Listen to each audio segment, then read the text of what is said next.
Welcome back to the channel. This is Let's Be Real with Brad. I talk about movies, TV shows, and do many other awesome videos on the channel. So if you like what you see, hit that subscribe button and leave a like. It would gladly be appreciated. On our James Bond Wednesdays, we will be talking about the 17th official James Bond film produced by Eon Productions with GoldenEye. GoldenEye is the first film in the series so far to have a whole new reboot with a new look and feel to the franchise. This is because the series took a 6-year hiatus after the last movie with License to Kill. They tried getting Timothy Dalton back for the third film, but he opted out. So much speculation was surrounding the idea of who would be the next Bond, as they went with Pierce Brosnan, who was the favorite to take on the mantle. So now with having a new director of Martin Campbell, a new James Bond, and being the first Bond to be genuinely set in the modern era, this was primed to be a fantastic entry to the series. So, did it manage to do that? Truthfully, it is one of my favorite Bond entries so far. I love this film because they managed to take all the most outstanding elements of the Bond franchise and make a more modern day, updated version of the character and world. Up to this point, the Bond franchise has had that same look and feel to most of their movies. So when the Dalton films came out, which were much different in tone,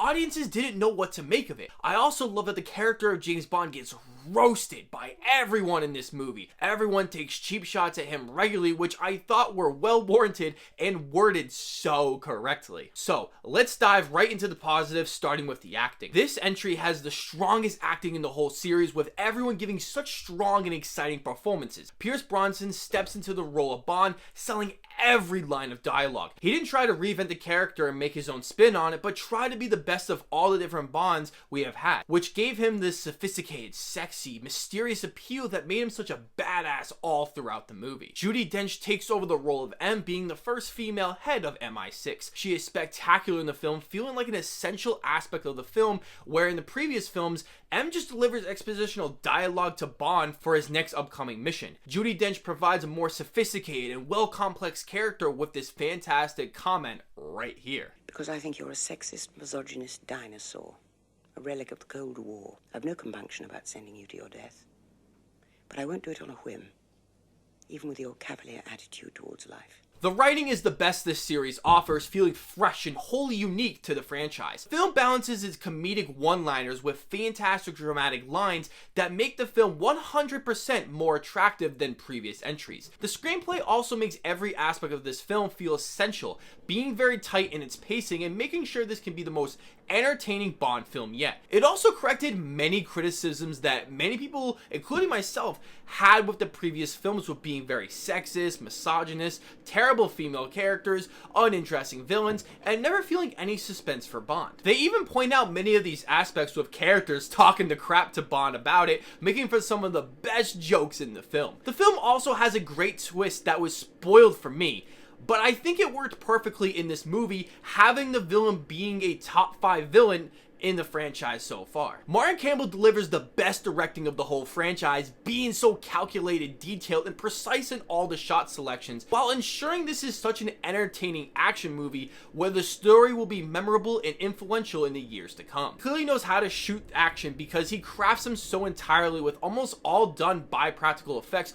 which is a big reason why it still looks so fantastic to this day. He offered up his own unique feel to this film that even outshines many of the other Bond films in the series. He saved the Bond franchise twice by directing the second revamp of the franchise with Daniel Craig in 2006's Casino Royale. He is the best Bond director. The production design is also excellent, with being able to craft these magnificent sets that look so lifelike. The behind-the-scene featurettes showcase how much work and detail they went into taking these remote locations and making them feel like these massive buildings. I genuinely feel like I'm in this world of Bond. The visual effects are so impressive, starting with the first scene of the film. Bond jumps off a bridge connected to a wire, going down into the facility down below. This was performed by a stuntman with no CGI involved. This is really blowing my mind, as it is the best stunt performed up to this point in the series. My favorite scene in the film is when Bond is driving a massive tank chasing after bad guys, in which he's destroying all of St. Petersburg. The St. Petersburg government actually thought they were wasting their city because it looks so dismantled, but that's how fantastic the effects all looked. The big fight scene at the end with Bond and the villain is fantastic, as Campbell took inspiration from the tremendous fight from Russia with Love. The two actors performed all the stunts themselves,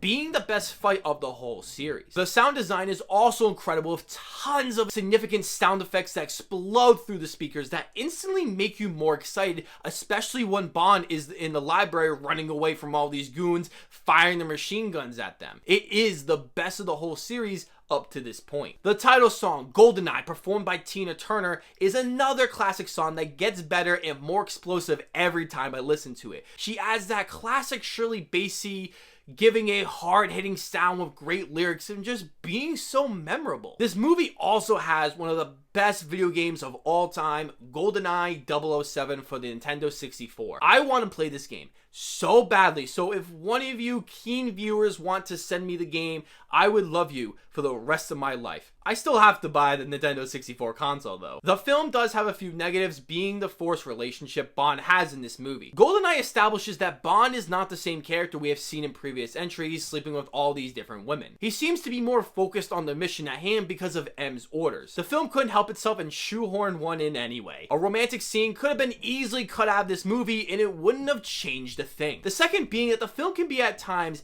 very cheesy and silly in its execution. However, this does add to the charm of the film, not completely taking itself so seriously. There are a few moments here and there that push that line of appeal. Lastly, being that the score composed by Eric Seria isn't excellent. It didn't have the hard-hitting punch that John Barry could pull off in the previous entries. Director Martin Campbell reportedly was very disappointed with the score, citing budget constraints and difficulty working with Sierra, who became uncooperative when asked to rescore the St. Petersburg take chase after Campbell rejected his submitted track. At least the classic James Bond score blasts through the speakers during this scene, which I thought was the perfect choice. Overall, this is one of my favorite Bond films that still holds up tremendously 25 years later, which is an exciting, action-packed spy film that has great characters, a fast-paced, well-developed story filled with terrific direction by Campbell on all fronts, with my favorite action of the whole franchise up to this point. This is a must-watch film if you love action spy thriller movies. I'm giving GoldenEye